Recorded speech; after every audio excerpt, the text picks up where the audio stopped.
전인권은 1954년 서울 종로구 사직동에서 태어났습니다. 인쇄소를 운영하는 넉넉한 집안의 3남 중 막내였죠. 하지만 아버지가 빚 보증으로 파산하게 되면서 아버지와 큰형은 분가를 하게 되고 전인권은 어머니, 작은형과 함께 살았습니다. 평범하지 않은 가정환경 탓에 어린 시절에 전인권은 유독 외로움을 많이 탔습니다. 친구들과 어울려 놀다가도 자리를 쉽게 뜨지 못하고 지는 해를 바라보곤 했죠. 말수도 적어 자기 표현을 잘 못하던 전인권을 위로해 준 것은 그림 그리는 일이었습니다. 일찍부터 공부에는 흥미가 없었던 터라 그림에만 열중했죠. 학업에 충실하지 않던 전인권을 설득하기 위해 아버지의 빈자리를 대신해 작은형이 무던히 애를 썼지만 소용이 없었습니다. 고등학교 1학년 때는 공부를 강요하는 선생님께 대들었다가 매를 맞기도 했죠. 전인권은 그 길로 학교를 자퇴하고 말았습니다. 학교로 돌아오라는 선생님의 설득과 형들의 매질이 있었고 어머니가 빌기까지 했지만 전인권은 뜻을 굽히지 않았습니다. 대신에 밖으로 나돌기 시작했죠. 처음엔 그림을 그렸습니다. 하지만 사춘기였던 전인권은 점점 이성에도 관심을 가지기 시작했죠. 여학생들로부터 관심을 끌고 싶었습니다. 그래서 동네 형들과 공원에서 노래를 불렀죠. 전인권의 노래 인생이 시작된 순간이었습니다.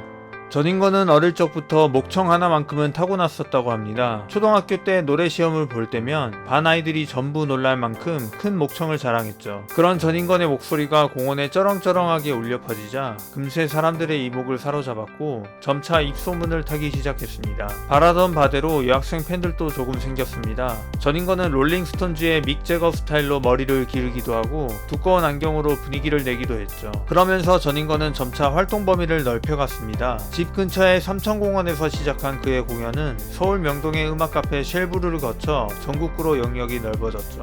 그러다 1979년 언더그라운드 생활을 청산하고 따로 또 같이라는 그룹에 참여해 1집 맴도는 얼굴로 가요계에 정식 입문합니다. 네 얼굴 잠자리처럼 맴도. 따로 또 같이는 전인권, 이주원, 강인원, 나동민 등으로 구성된 포크록 밴드로 이 앨범으로 한국 포크록 역사에 이정표를 세웠다고 평가받았습니다. 이는 전인권과 들국화의 음악적 뿌리가 로큰롤 뿐만 아니라 포크 음악에도 닿아 있음을 시사하죠. 하지만 전인권은 그룹의 음악적 지향점이 자신의 성향과는 맞지 않다고 생각했습니다. 심지어 마스터 테이프를 없애려고 녹음실에 몰래 찾아들어 불을 지르고 싶은 충동까지 들었다고 합니다. 그래서 솔로 활동을 시작하기도 하고 다른 팀을 꾸려 활동하기도 했죠. 전인권에게는 자신과 음악적 성향이 맞는 멤버를 만나는 일이 절실했습니다. 당시의 뮤지션들은 대부분 포크적 성향이 강했고 전인권은 사랑노래 일색이 문화가 마음에 들지 않았습니다. 그런 전인권에게 기타리스트 함춘호가 허성욱과 조덕헌을 소개해줬고 이화여대 입구의 모노라는 음악 카페에서 최성원을 만났으며 주창권 등이 세션으로 합류하면서 마침내 전설적인 그룹 들국화가 탄생하게 됩니다. 그리고 1985년 1집 앨범 들국화가 발매됩니다.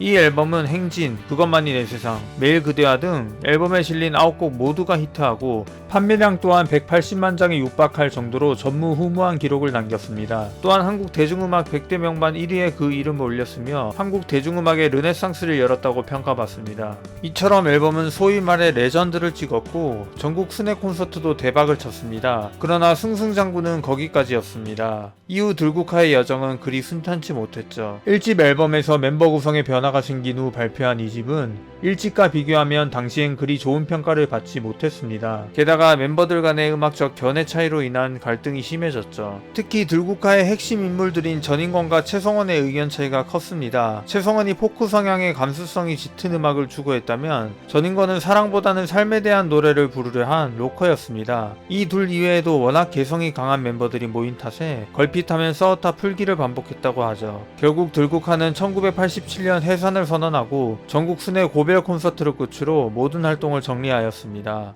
비록 2개의 앨범만을 남긴 채 해체한 들국화였지만 현대 한국 음악사에 이들이 끼친 영향은 지대합니다. 민중가요 혹은 뽕짝이 대세를 이루던 시기에 들국화의 등장은 많은 뮤지션들에게 새로운 방향을 제시했습니다. 또한 TV 출연 등 대중매체의 도움 없이 상업적으로 큰 성공을 거둔 건 역시 높이 평가할 포인트입니다. 해체 후 단연 가장 큰 관심은 전인권의 행보였는데요. 전인권은 1988년 솔로 앨범을 발표하며 자신의 건재함을 과시합니다. 해가 뜨고 해가 진 하루 지나고 언덕 전인권의 작곡 능력을 재확인해준 돌고 돌고 돌고와 어머니가 돌아가신 후의 고독감을 노랫말로 적은 번안곡 사랑한 후에를 크게 히트시킨 앨범이었죠. 이후에도 솔로와 팀으로서 음악 활동을 이어갔습니다. 그러나 전인권은 이후 긴 공백기를 갖게 됩니다. 전인권에게는 늘 따라다니던 골칫거리가 한 가지 있었기 때문이죠. 바로 마약 문제였습니다. 전인권은 고등학교 자퇴 후 처음 배웠던 대마초를 끊지 못했고 히로뽕에도 손을 대었습니다. 이 때문에 1987년 처음 구속되었고 총 5차례의 마약 문제로 구속되었죠. 마약은 전인권의 삶을 점점 망쳐갔습니다. 잦은 구속으로 자꾸만 의도치 않은 공백기가 생겨났고 이는 음악 활동에도 좋지 않은 영향을 주었죠. 긴 공백기 이후 2003년 솔로 3집을 발표하고 TV 광고에도 출연하며 재기를 꿈꾸었지만 잡음은 끊이지 않았습니다. 2005년에는 작고한 배우 이은주와 연인관계였다는 주장을 하면서 많은 이들에게 비난을 받았죠. 2000년대의 전인권은 이처럼 문제투성이었습니다. 2008년엔 또다시 마약 문제로 1년간 징역을 살았고 출소 후엔 대상포진에 걸려 치료용으로 처방받은 모르핀에 중독되기도 합니다. 처음에는 2-3알 먹던 것을 치기 어린 반항심에 결국은 80알씩 먹곤 했죠.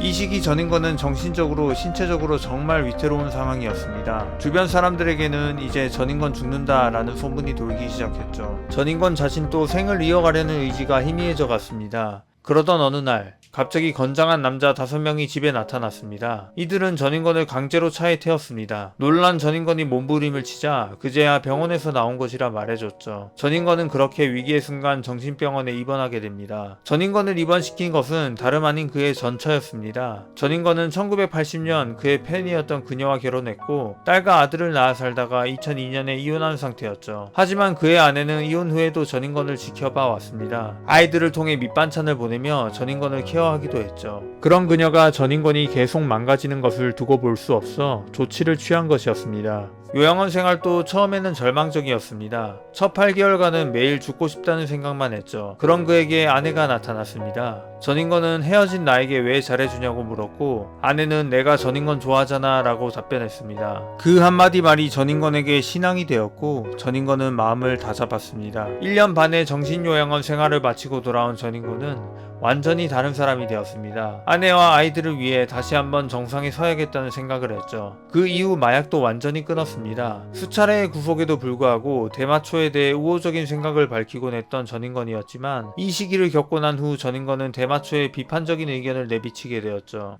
그리고 다시 음악 활동을 시작합니다. 긴 암흑기를 보내고 돌아온 전인권은 들국화의 멤버들이었던 최성원과 주창권을 다시 만납니다. 최성원은 끝난 줄 알았던 전인권이 돌아와 지금까지 들었던 목소리 중 최고의 목소리를 들려주자 매우 놀랐다고 합니다. 결국 2012년 10월 들국화의 재결성이 이루어집니다. 다시 뭉친 들국화는 각종 방송 프로그램과 콘서트, 락 페스티벌 등에 참여하며 그야말로 전설의 기한을 선보이게 됩니다. 특히 전인권은 특유의 보컬에 원숭미까지 더해진 모습으로 사람들의 귀를 호강시켜줬죠. 그러나 다시 꽃피운 이들의 행진은 그리 오래가지 못했습니다. 2013년 드러머 주창권이 갑작스러운 심장마비로 쓰러져 사망한 것이죠. 이는 한국 음악계의 큰 슬픔이었고 특히나 함께 활동을 재개했던 전인권과 최성원에겐 커다란 충격을 가져다 주었습니다. 주창권은 들국화 내에서 개성이 강해 자주 부딪히던 전인권과 최성원을 중재해주는 중요한 역할을 맡고 있기도 했습니다. 마치 비틀즈의 드러머 링고스타가 존 레논과 폴 맥카트니를 부드럽게 이어주던 것과 같았죠. 그런 주창권이 떠났기에 결국 들국화의 활동도 다시 잠정 중단될 수밖에 없었습니다.